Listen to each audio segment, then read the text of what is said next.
নমস্কার বন্ধুরা, বাংলা স্টাডি চ্যানেলের পক্ষ থেকে আপনাদেরকে স্বাগত জানাই। আপনাদের জন্য একটা নতুন ভিডিও নিয়ে এসেছি। ভিডিওটি রিজনিং সম্পর্কে আলোচনা করব। তো ভিডিওটি শেষ পর্যন্ত ওয়াচ করবেন, আশা করি খুব হেল্পফুল হবে। তো এখানে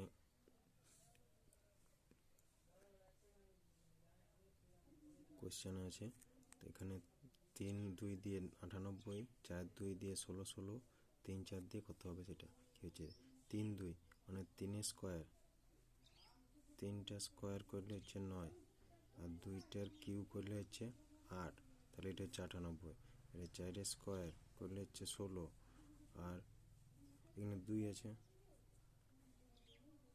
2 এর পাওয়ার 4 হচ্ছে 16। এখানে 3-এর স্কোয়ার হচ্ছে 9, 4-এর কিউ হচ্ছে 64, তাহলে 964 হচ্ছে আমার জিজ্ঞাসা চিহ্ন করা হবে। 964 হচ্ছে অ্যান্সার।